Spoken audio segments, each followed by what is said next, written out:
Welcome to this webinar. My name is Sahra. We are going to chat about tour guides, but first let me introduce you to Mitch.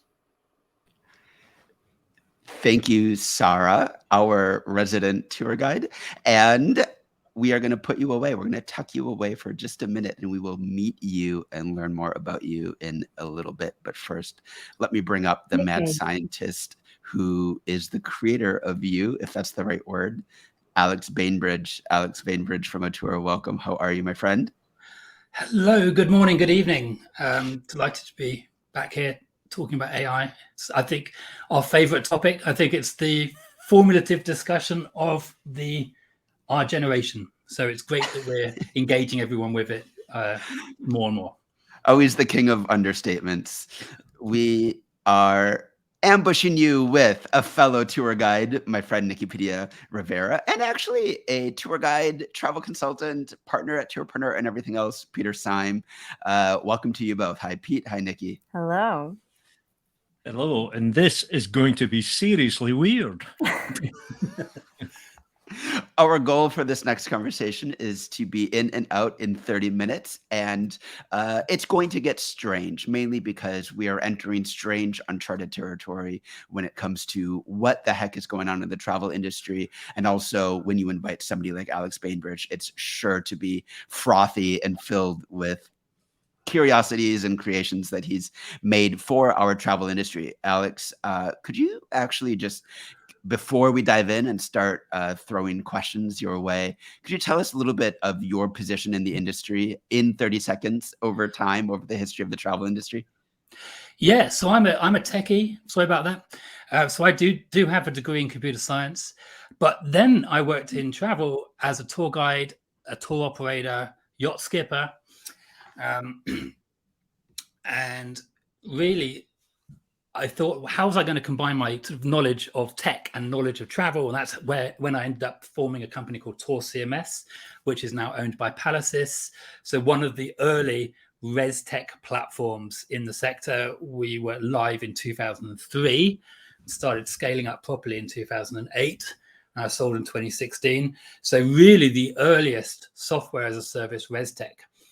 And the good thing about selling in 2016, 2017 is that I've immediately thought, well, what's the next big thing that's going to change within sightseeing and experiences?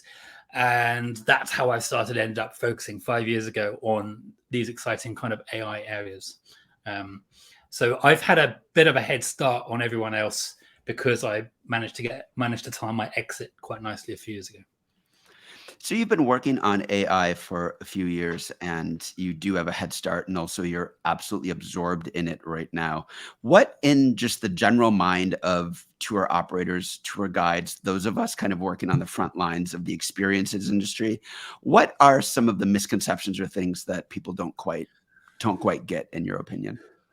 Well, I thought it was going to be, my first product that I thought was going to be useful in AI was actually autonomous vehicles.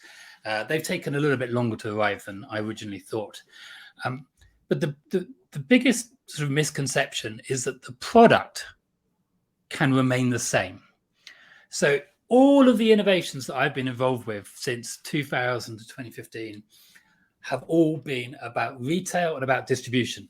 So you have this product, and really it was about how you had a website, how you had mobile, how you booked by online travel agencies, but the product remained the same. And the biggest misconception is that this innovation will also keep your product the same. When I don't believe that. I believe we're moving into an era where we effectively have infinite product, which changes how you need to get your product and what you need to do. So it's really that. I think if I had to name one misconception, that I think would be the one misconception. I love that. That's going to be the focus of our next 20 minutes or so together, is the way the travel experience as a product, something that's being sold, something that is an experience, is going to be transformed. With that, can we bring up our new friend, our new tour guide, Sahra? Sahra is your creation, and there she is. She is it a she? Can you tell us a little bit about who Sahra is? So Sahra is, Sahra is what you would call an AI companion.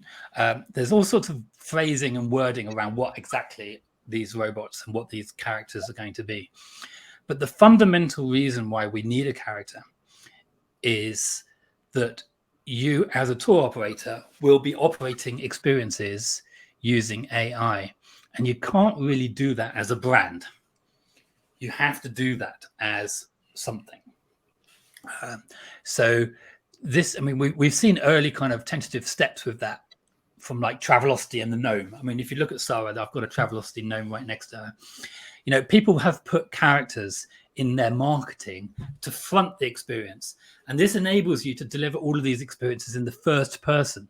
So Sahra can say, I think you should go on this food tour. I think you should go to this museum. And it's much easier to do that in the first person than it is to do it in the third person, which is, we as this famous OTA believe you should go to this museum. Well, that would help. So I think just like Alexa is the front for for Amazon, I think that all brands need a character that they will use in appropriate situations to front their whatever interactions they're going to deliver. So before we test Sahra out, I'm interested in this sort of characterization of a brand or of a company, offering advice and everything else, and sort of this evolution to Sahra, which has become an increasingly ubiquitous presence, whether it's Amazon's Alexa or Google. I don't know what any of those things are named. I don't allow them into my apartment. But what has been the trajectory of, I guess, user interfaces in terms of experiencing travel booking process and travel experiencing processes? Yeah, it's really hard. I think I think if you look, with some hotels have put Alexas in hotel rooms, so there is that kind of push already to do that. It's not a straightforward slam dunk. I'm just going to do that kind of as a project, because the benefits are there. There's also some downsides, so it's not like a really obvious thing to do.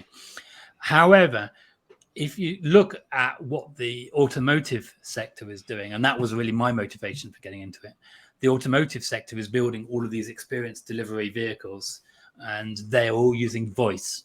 And that's where I started, was when you have a voice, you may as well have a character, because otherwise you've got no consistency. So if you're in the back of a car and you're talking to your car, you are going to be talking to you're going to be talking to a voice, and that voice will become part of the brand experience.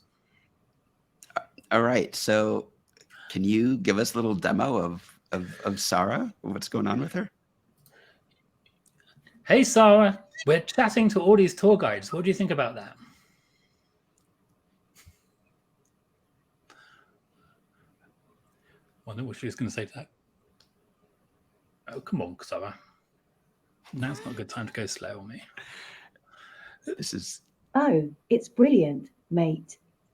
Chatting with all you tour guides is just my cup of tea. Why, no, I could talk about the ins and outs of tour guiding all day, or we could gab about promoting your tours online and the biz of reservations. So, what's on your mind? Can we keep it short though, cause I'm best in brief answers, why no? Do you think that tour guides should be worried about AI?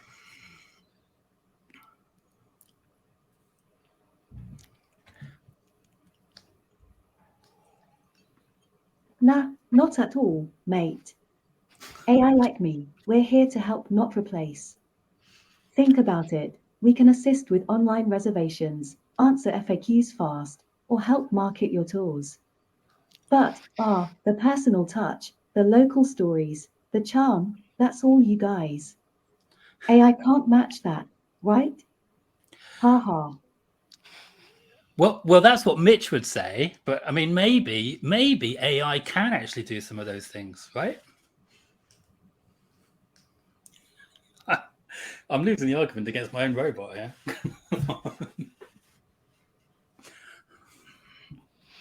Haha, good on YA, mate. But think about this. Could an AI appreciate the beauty of a sunset or share a laugh over a joke with tourists? I may be a chatty AI, but I certainly can't replicate the human connection you bring to the table. We're more like your sidekicks or your superheroes, whatever floats your boat. That's great. And how do boats float? I'm interested in that.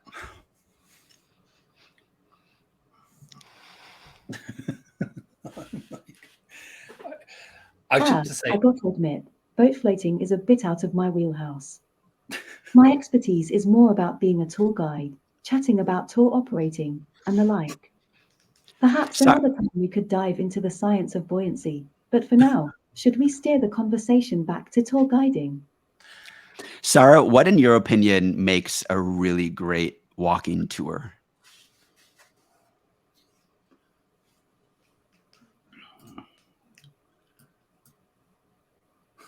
it's going to take a lot of thinking, that one. She's crashed. Glad you asked. I reckon a top-notch walking tour has a few ingredients. A passionate guide who knows their stuff and can share a tale or two. Or something a bit out of the ordinary, like a cryptic city scavenger hunt. And of course, a leisurely pace with room for a question or photo OPP. That should do the trick, wouldn't YA say? Yeah, what about food, though?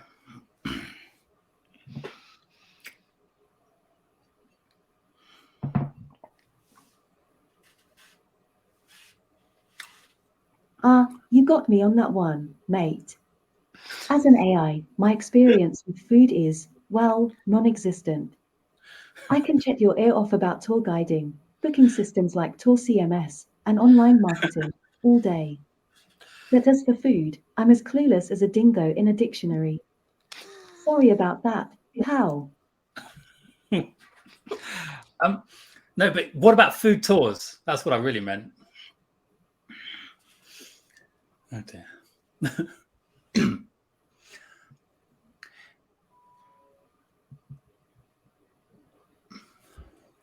Oh, gotcha. Food tours. Now that's something I've got a handle on. A superb food tour. Let me think. It's not just about the eats, it's about knitting together the local culture, history, and anecdotes. Then you've got the personal touch, chatting with the bakers, cheesemongers, or vintners along the way. And quality over quantity, a few carefully chosen tasting spots that lure them with authenticity and tantalizing flavors. What do you reckon? Sound like a feast for the senses? Aha! How are you going to guide people if you don't have any legs?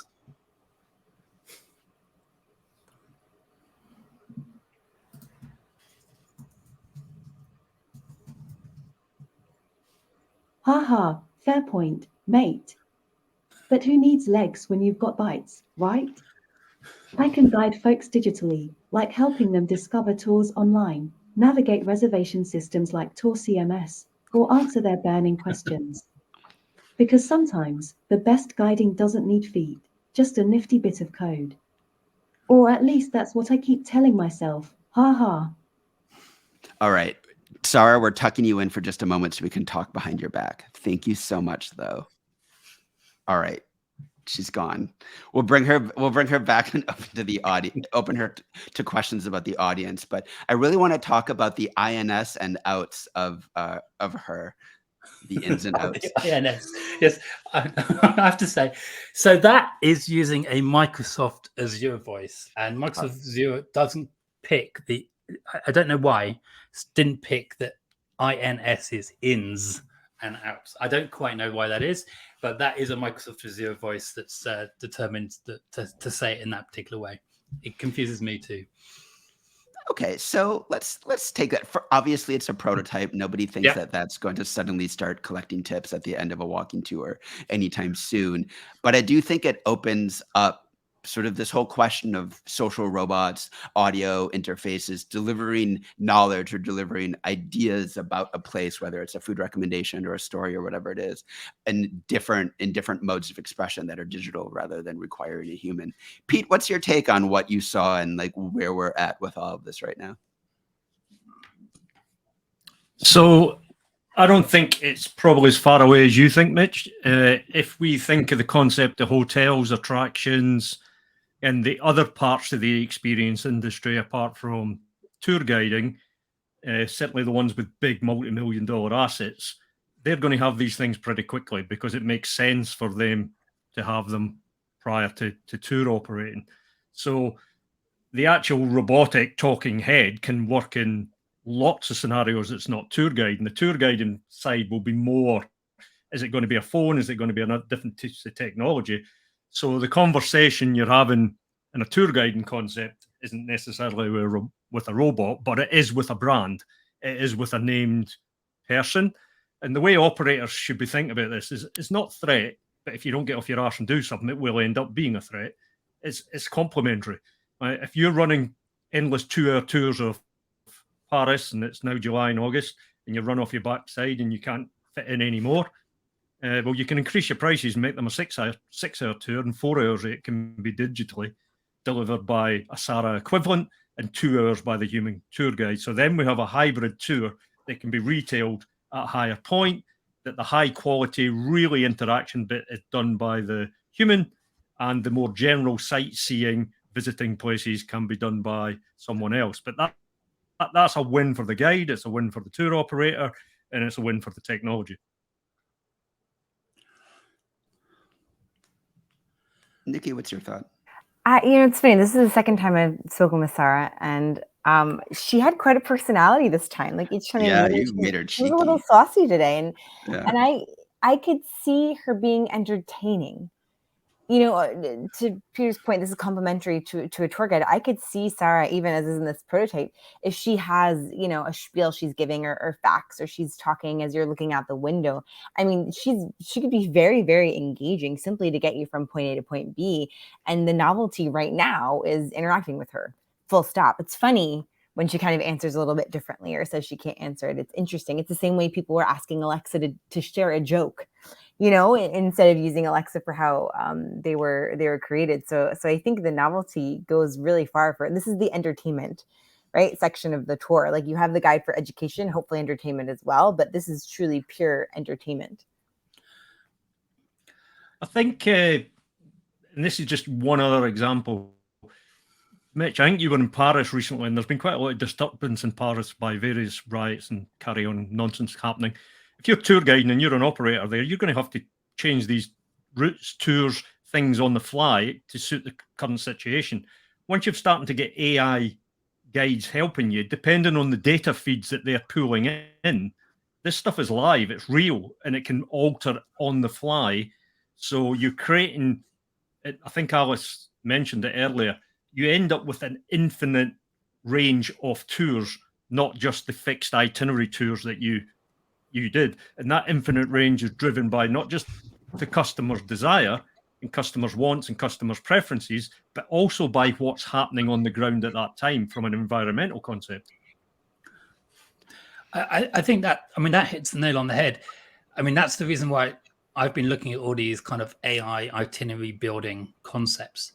And fundamentally, if today you've got 100 tours or 10 tours, and you use AI to suddenly generate 1,000 tours, well, you can't operate 1,000 tours. And that is where the operating side of an AI tour guide comes in order to actually deliver these totally bespoke itineraries that have been ad hoc designed by consumers using whatever interface it is that they want to design an experience with. And that's where the difference is. Because also when you get to each tour operator having 1,000 tours rather than having 10 tours, how exactly is that going to work when you distribute to the OTAs? How's that going to work with ResTech? There's so many questions, but a question, which is the one that I've been answering, is you need to be able to operate basically an infinite set of experiences. I think of it not as 1,000 tours. I think of it as the dismantling of the idea of a tour as this set entity, this thing that starts in a certain place and ends in a certain place. A lot of guides, I've been a guide for 2 decades, think very preciously about exactly the routes that they go. Certainly they have the ability to pivot, if there's a disturbance or something else that you have to avoid or to go around. But otherwise, there's the route, there's the stories along the routes, there's the place where it begins and the place where it ends. What this technology is going to permit is an expansion of the way in which you, as an experience giver, serves a customer. No longer do you serve the customer the moment they interact with you at the ticket booth or at the tour start. They're going to interact with you at the beginning of the day as they move their way towards a live guide. Say you've got a live guide that's going to lead, as in my opinion, obviously the things that a live guide can do that Sahra can't do so far is make the relationship that I've made in New York City with these places that are going to allow me in the back room, introduce this guy. Those human things, we're not having that debate right now. Can that be replaced? A certain set of things that happen in that human way. However, right now, tour operator sends an SMS generated email saying this is the address where you go and you meet your tour guide, look for their t-shirt. What if instead you wake up, you load up an app, and already I'm learning about the city because I've got this digital experience layer that is going to guide you to the beginning of the tour, but with information or with a personality that is representing the brand or delivering whatever kind of information that you want. It's an expansion of the way in which and this is what Pete talked about before, it's an expansion of the amount that you're able to offer to the guest, how much you're in their life in destination. And this is just in destination. This journey could begin even before the booking process. And therefore, it increases the value of obviously what you're selling to them much more than a tour at this price. And I think the key thing that where many of the variants come from is that the tour actually starts at your hotel, or it starts at your Airbnb or whatever your accommodation is, and that's fundamentally interesting in that you no longer have to go 10 a.m. find the tour guide in a t-shirt. It literally, you walk out your door of your hotel or your accommodation and the tour starts. And if you walk out at 10:15 rather than at 10 o'clock because you're just a little bit late because you were, I don't know, doing something else, it's fine. It will take that into account. And that's just one of the reasons why we end up with so many different variants of the same tour, is because if you've got 300 400 accommodations in a city, you've basically got 300 400 start points. I think it's important to cover off, because I'm seeing some of the comments here and people are worried about the price of tours going down. Well, the hard reality is every single thing it digitalizes gets price pressure and the price reduces. That is the hard reality. And we're moving into a world. We are in a world. We're not moving into a world. We're already in a world where the concept of good enough is there. If you want to go and watch a Premiership football match, best chunk of 250 quid for a good seat, but you can watch it on the telly with a billion other people for $10. So good enough gets you a lower price. If you want the real live thing, you're going to get a higher price. Same with YouTube, same with the theatre, same with multiple other things in society. There is multiple routes to having an experience, one at a high price, one at a lower price. Now, one of the challenges for tour operators is scalability. They've never been able to scale ever. Even the biggest tour operators in the world are not really scaled if we think of it in the same scaling as, say, a sporting event with 2 billion people watching it, or the World Cup with 3 billion people watching it, engaging. So if we now move into this, where you can actually scale, you still protect your high value, high engaged human touch, and the price probably increases there, but suddenly even a small operator has the ability to reach tens and thousands, hundreds of thousands, and possibly even millions of different customers. That to me is we're just sitting on the beginning of a huge opportunity, and there's some threat wrapped up in there if you don't react to it. I mean, in terms of scale, I mean, just as an example, during the pandemic, we added food tours in 75 cities around the world, which makes us quite a significant food tour operator.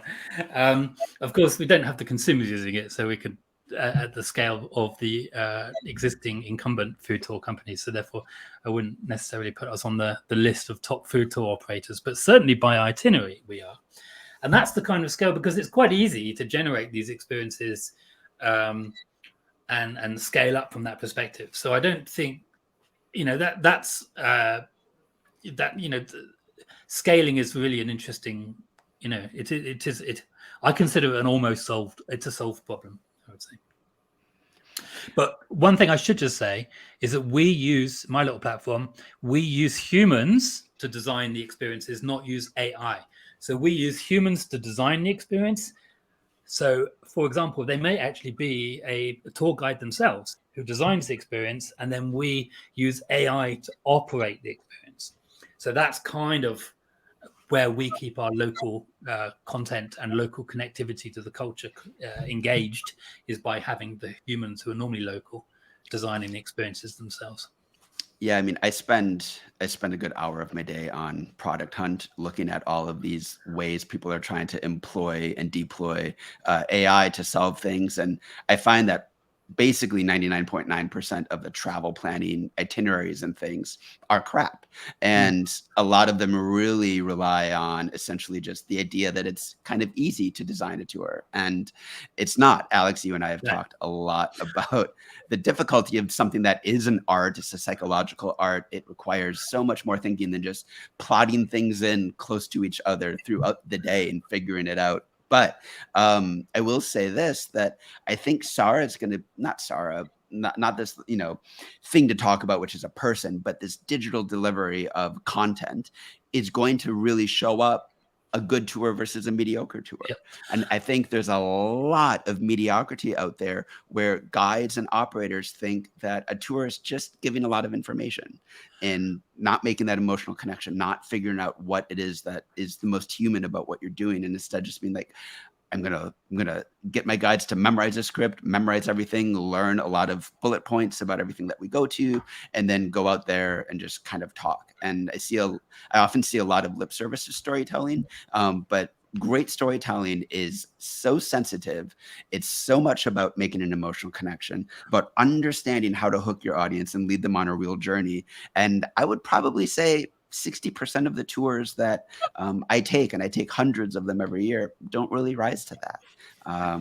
They're more just about information delivery, which is what Sahra is going to come and do in every language at your own pace, in whatever style you want, mate. I have to explain that mate thing at some point. We told her to be more social, and she's just added mate on the end of everything. I'm like, no, stop. And I haven't got around to fixing it yet. The other thing that happens with product is that we change from this mainstream experience where we end up with these popular tours that are, a little bit like commercial radio. They're popular, everyone likes them, but no one loves them, perhaps. And we end up with these. One of the things we can do with AI is we can go down the kind of the niches. So in San Francisco, for example, we've got a poetry night out, where you go to different bars and you learn about different poets who used to hang out at the bars, and you may be able to hear some of their poetry. That would never be a commercial experience that you could operate as a tour operator today, because you just wouldn't ever find 10 people on one evening who wanted to do that experience. But for us, that just sits there like a song sits in Spotify. And if someone wants a poetry evening, that 1% of the people who are looking for things to do that on that night, if they want a poetry evening, they can do it. And there's a much higher chance that they will love it because it is on their niche that they're interested in. Of course, you're going to have 99% of people who go, absolutely hate that, not interested in that at all. But that is what we're heading towards, is we're heading towards the away from this concept of like, and heading towards love and hate. And I think that's going to be a massive change in terms of how you think about designing products going forward.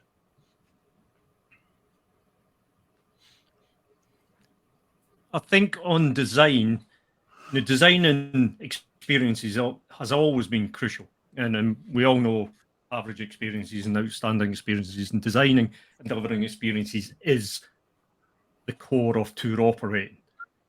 However, operators need to start thinking of design in two ways now: defensive design and inclusive design.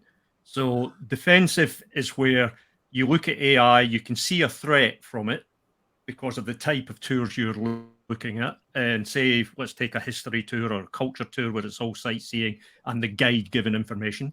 That is flashing red. That is under threat. So then you need to build into that experience some defensive things where you're actually engaging on a hands-on thing that an AI cannot do.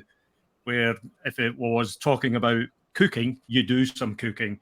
And if you're talking about some journey down a river, you get on a boat and go down the river. So defensive things need to be put in if you're worried about AI coming. Where AI complements is where you have, as we explained before, where you're doing X number of tour, you can suddenly expand that tour into a much bigger way. So design, I would argue, is even more critical now as we move into this new world than it was before. Absolutely. I think one thing you can think about is using AI as the glue rather than the experience itself. So let's say you had a 4-hour tour. And so instead now of having the human tour guide take the guests on that 4 hours experience, if you want to incorporate cooking, like the example you just gave, the cooking might be in a local restaurant. The AI can actually get the guest to the right restaurant at the right time. And then maybe the restaurant can deliver a 20-minute cooking demo, right? And that, therefore, you don't necessarily need now the tour guide, the human tour guide, to be present for the entire 4 hours. You can use the AI as the glue to connect up other human-operated experiences. And I think that's certainly a thing to think about from a design perspective. Yeah, I would say if an operator isn't spending a lot of time, endless time, iterating and redesigning, it's because it's hard to be an experienced operator out there in today's sales and marketing landscape. There's so much to spend your time doing, figuring out what your strategy is, selling the actual experience, that sometimes you drift far away from the hands-on work of the guiding, the designing.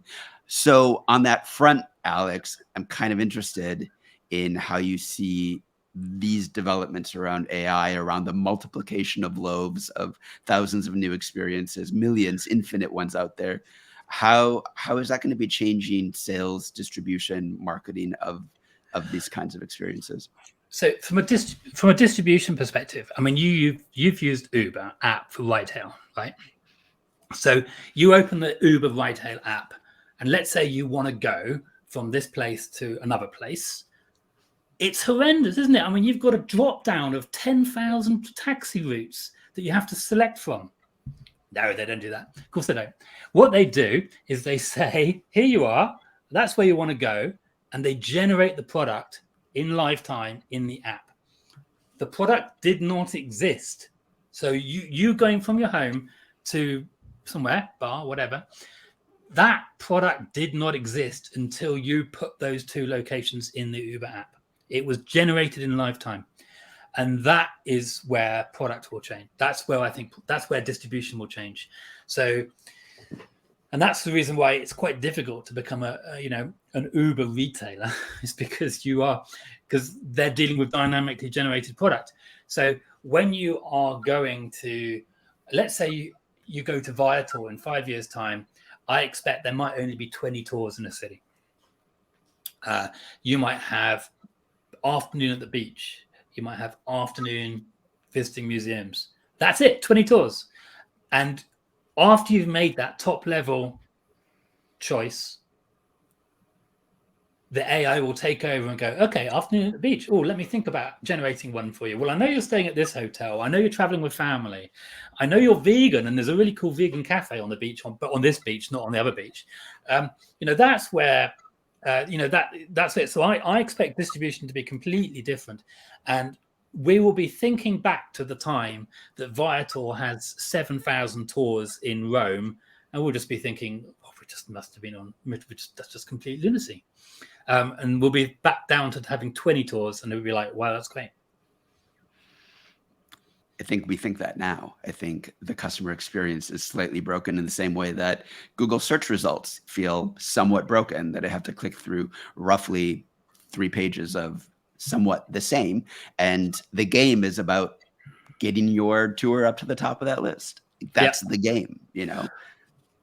Well, there won't be such a thing as getting your tour to the top of the list, because I think the OTAs will be generating the experiences themselves, and that's the reason why I feel that the OTA ResTech tour operator 3-level industry actually starts falling apart, because it doesn't really work with what I just outlined, and that's the reason why I've been talking, and I don't necessarily need to talk about it now, but I've been talking about replacing all of those layers with what I call a digital experience platform, and that just streamlines all of those interfaces into a single sort of interaction. You know, I don't think we all need to talk about industry structure today, but we could do. But that's pretty dull conversation. But you know, that's how I think, and I think OTAs can evolve to it. But I think ResTech is stuck. Pete, where do you see this going? I do think we have to be aware, and I keep harking on to this, is when you look at the whole travel landscape, yes, we're a big chunk of it, the third biggest chunk or whatever it is, but the real money is in other spaces. And other spaces are going to adopt this level of personalization. So if customers get used to having real personalization, be it the accommodation space, be it transport space, once they get used to having real personalization, if we don't have it in our sector, we're going to look like dinosaurs. And when you look like a dinosaur, you end up being a dinosaur and you end up being dead.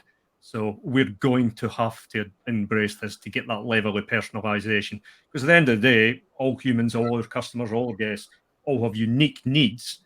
And up until today, we've just put these needs into boxes, and we're moving into a world where there isn't any boxes. And we always talk about personalization, but we never really nail exactly what personalization is. To me, even at the most basic, personalization means the tour starts at your hotel rather than you having to go to a tour start point. We deliver it in Chinese if you want it in Chinese, you know, rather than just the language that the tour guide wants to operate it in.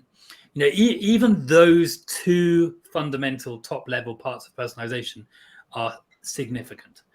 You know, sure, we can talk about, oh, you know, we've slightly adjusted the food tour itinerary because we know that you're vegan. I mean, that's important. But actually, the top level thing is starts at your hotel and we deliver it in whatever language you want. You know, and you can start and stop whenever you want. That's what personalization is going to be all about. When you look at personalization, absolutely. The biggest critique has often been that a lot of that doesn't end up mattering because you don't see the customer for that long. You don't spend a lot of time with them, and you're never going to see them again. They're going to move on with their life. This is opening up to me, it's opening up a dynamic new world in which you have not maybe you personally, but the system that you're a part of, the ecosystem that you're a part of, much more contact with a customer's preference base and the way in which you can then design your sliver of your participation in the market or of the experience to suit them. Yeah, one of the things I've been doing for the last few months is working with a standards group called the Decentralized Identity Foundation, DIF. And we've designed together a new data standard that enables personalization over multiple suppliers and multiple tour operators and other players within hospitality as well, such as restaurants and hotels and taxis and everyone else. So it means that you should be, as a consumer, should be able to go up to any, interact with an AI from any entity, and they will immediately know once you've told them who you are, which you can do very conveniently using information that's in your digital wallet on your phone. I can give you a long explanation how it's going to work, but perhaps this is not the place. And what that will do is that immediately that taxi knows that you're vegetarian, right? And that data is destroyed after it's been used by the taxi. So now you're chatting to the taxi and you say, God, I'm really hungry. The taxi already knows what your budget is. They already know that you're vegetarian, and it can suggest 10 different places or 3 different places that you might want to go and eat. And immediately they'll be based around your preferences. So that personalization over the entire trip is going to be really interesting area to follow. I don't know if I'm able to share a link. Can I share it with you, Mitch, and then you can work out how to share with. Yeah. I've just that spec, and it's pretty dry. If you're going to read it, read the overview and vision, and then perhaps stop unless you're a technologist like me. That is really how we're going to, across the entire travel and hospitality industry, share preferences and enable personalized services to be delivered at scale. Can I tell you what terrifies me about that? I mean, it sounds great. It sounds seamless. It means Yeah. I basically never have to encounter friction, struggle, translation issues, a sense of discovery of something. I am always where I know I am. And I am always then being catered to in exactly how I always want to be catered to. And like just hearing that, I applaud it, and it's really interesting. I bet there's a whole cast of business traveler that's gonna love never having to actually snap out of their business bubble. But to me, the memories that I remember about a travel experience are everything that went wrong or things that rubbed up against each other. It's built into the word travel, into the root of travel. It's got to be a little bit of a struggle. Are we gonna finish? Are we done with struggle in that utopia? Yeah, that's relevant, Mitch, and it is. And I kind of come from the same side. But however, you mentioned business travel. So yesterday I booked flights to Seville, hotels, transport, taxis, etc. That's the logistics, and it's the boring stuff. And I was on 3 different apps to do it all. So we're very quickly, these bigger companies that provide these services are very quickly going to have, I'm going to be able to talk to my phone and say, book my trip to Seville. I've been there multiple times. They know which hotels I live in. So book me a direct trip from Edinburgh to Seville with my normal hotel and book a taxi. Done. And that's the basic logistics, and that's the logistics stuff. All business travelers will adopt that. All of them, believe me. No one will sit and go from website to website. I do agree, once you're in destination, there is a thing about feeling and experience, and it depends on the context. If you're on leisure travel, you're definitely going to want that. But sometimes business you don't. Sometimes in business you do. On this trip, I will definitely be wanting to experience some stuff that I wouldn't do on a normal business trip. So context has to be placed around this for sure. I think the people who are going to really care about this up front are the people who have got particular food needs, either for religious, medical, or choice reasons. People who are wheelchair bound or have got other mobility issues, because they always are battling with engaging with suppliers to make the product match what their needs are. I think if you're 25 millennial, maybe 25 is not millennial anymore. Anyway, whatever. If you're 25 and you eat everything, you drink everything, you can run up and down mountains, and you don't really care about anything, you're not going to be so engaged with the idea of personalization, because you just care about good service rather than personalized service. But for the rest of the population, which may only number sort of 15-20% of the entire population of travelers, they're the ones who are going to engage with that concept upfront. Yeah. I like this. And you know what? I honestly wish I saw more people billing this stuff as these 2 buckets, one of which is about accessibility and inclusivity, and making sure that we're removing barriers that shouldn't be there. I'm Jewish. It shouldn't be this hard for me to find a kosher or halal restaurant in New York City or whatever. But it's spilling over into blog posts and bad data or whatever. If I can just get that delivered, great. And to Pete's point, yeah, I don't miss the struggle of like booking an airline, booking multi-stop airlines. It seems, though, that sometimes I see a lot of the pitches happening in the experience place, not actually about accessibility and inclusivity and easing the booking journey. It's like, no, let's create a digital experience that makes it. And it's, you're right. Like, that's not actually where this should be focused on. I'm actually really excited when I meet people who've got particular food needs or they've got particular mobility needs, because they're the ones who should be the early adopters of all this great stuff. And they're the ones who can be sold, because you talk to a vegetarian about how they organize their friends when they're going to have dinner with their friends, they'll tell you the hassles they go through. These people are crying out for solutions, and AI and personalization as a result of AI, will be not the, it's not some amazing solution that's just magically going to work it all out, but it will be part of what will become, the new way of doing things. Absolutely. Just had a tour operator message me saying I need an AI tour guide as a backup. So when my real tour guides don't turn up, I can use the AI tour guide. I hadn't thought of that one. I think that'd be fun. I think that's doable. And I also think that you can double duty as a tour guide if you've got another tour guide, because one of the things you could do is, in that particular use case, is you might just introduce yourself to the customers for 5 minutes at the beginning and then go off as a tour guide and go and lead another group.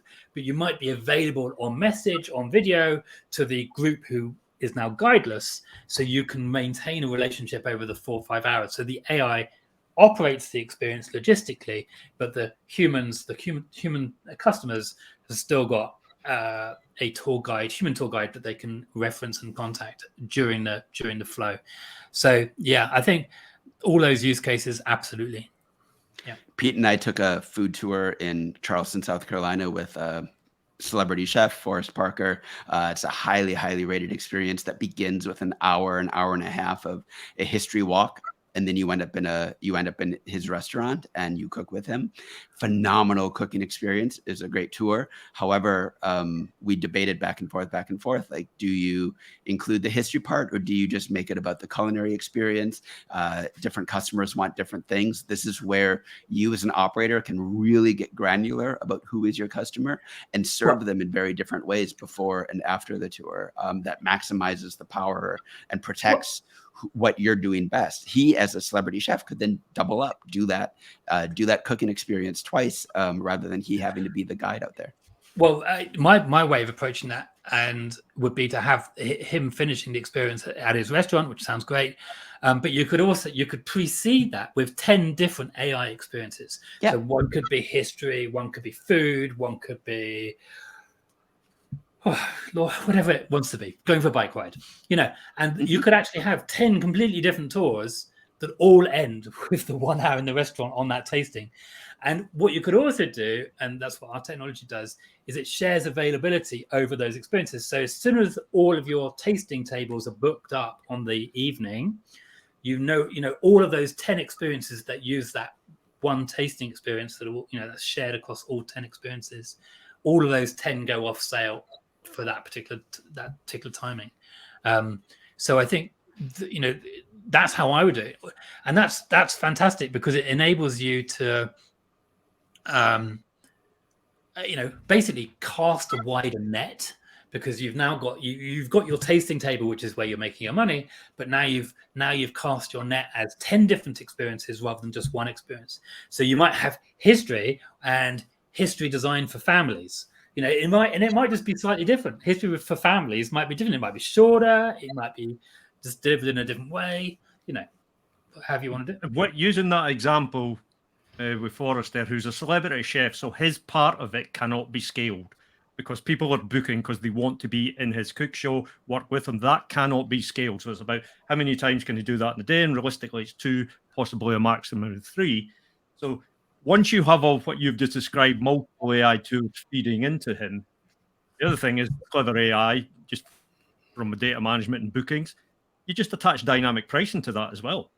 So not only has he doubled his revenue and profit by being able to operate twice in a day, you then just attach dynamic pricing to that. And as the bookings are coming in, the Friday the 11th, what it looks like, the price just changes because of what the demand is. And this is where I go back to it. Even something that is unscalable, as in you need that human, you can certainly start to scale the profitability of that experience. And I think that that's where that's exciting. I mean, I think that everyone will be operating hybrid experiences. That's what I think they should. And I think that they're going to be hard initially because consumers are not quite sure, but fundamentally, I mean, I'll give you another factoid.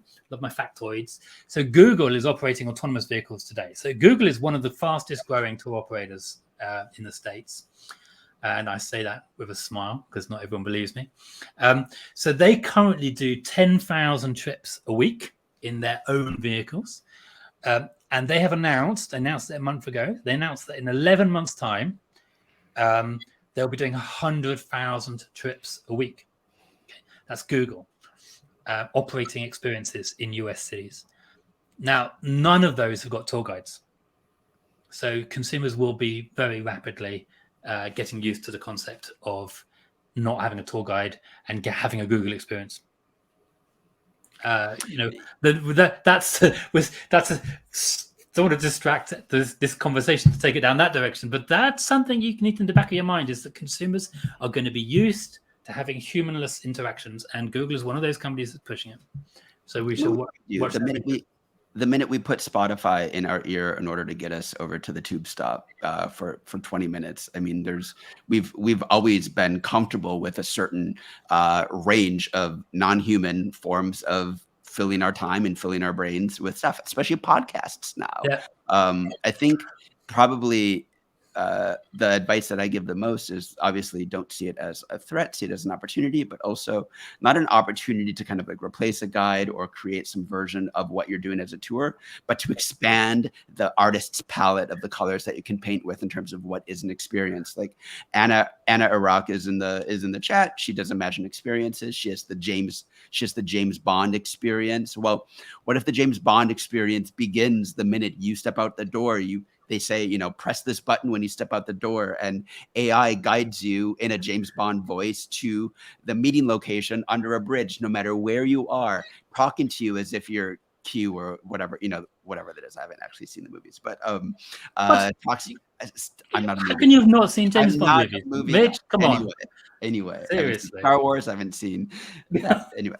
But and starts guiding you. It knows where you are, it knows how to get there, and it's almost like a game where it's telling you, turn left here, turn right here, don't go down that way, whatever you do, go down the stairs here, whatever it is. And all it's doing is logistically getting you to the tour start, but it's adding that entertainment value. I think the in terms of gamification, oftentimes I see these sort of AI powered or self-guided apps basically just finding new ways to just tell you information. But what if it's gamifying it? What if it's injecting a sense of surprise into your walk down the street? What if you put it on surprise mode, which is one of the core human emotions that we all feel, and say, just take me somewhere, and you just follow it? I mean, let's use this as a whole new range of colors to design ways of delighting a traveler and not just giving information and replacing tour guides. Can I just make one comment about Traveler, which is you just now.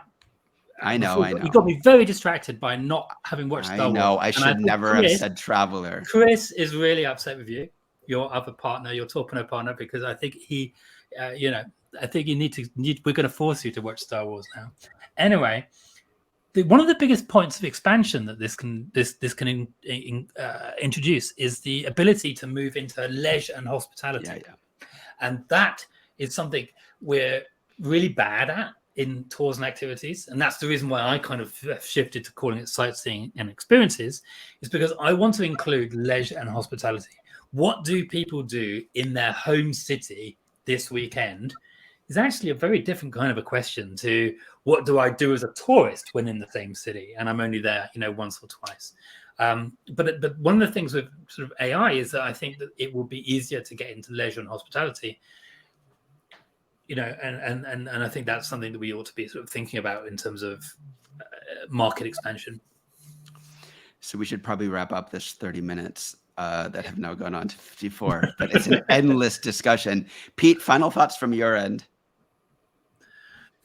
I totally understand the lot of pushback we're getting on AI, but the fact is it's here. You've just got to face up to it. It's coming, and as we've discussed, you've got to embrace it as an operator, depending on what type of operator you are. If you're a multi-day adventure operator, people trekking over the Himalayas or crossing deserts or kayaking, etc., you have a longer time before this is going to impact on you, but it's still going to impact on you for sure. So this is a case of thinking about this, deciding where you are in the market at the moment. Is it a big threat instantly? Is it a slow threat? Is it a big opportunity instantly? But the one thing you cannot do is ignore. This is not ignore. And don't think about AI just about productivity of making you write stuff quicker or do more documents and doing all that stuff. That's all great. Do that. Think about it as strategic changing your experience. All right, Alex, can since I've been getting a lot of gruff in private chat and online about not watching movies, can we ask Sahra what movie I should watch as a tour guide? Where is it? Let me just do that. Sahra, what movie should Mitch watch? He's never seen Star Wars.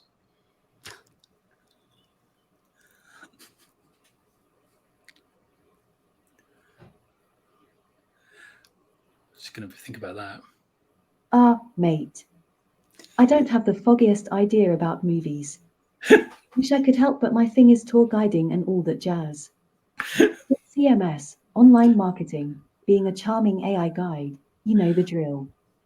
As for Mitch's movie night, I reckon he needs an actual movie buff, not a digital tour guide. Sorry to let Mitch down. So you did something that was very cheeky, and I think you programmed her to be the most polite pro tour guide robot that I've ever met. So well. I will just say, Mitch, that I have actually open sourced quite a lot of Sahra, and actually the interaction that you've just seen is open source. So anyone who goes on my GitHub, you can see exactly how I've programmed it. You're muted, or maybe I am. We can't hear.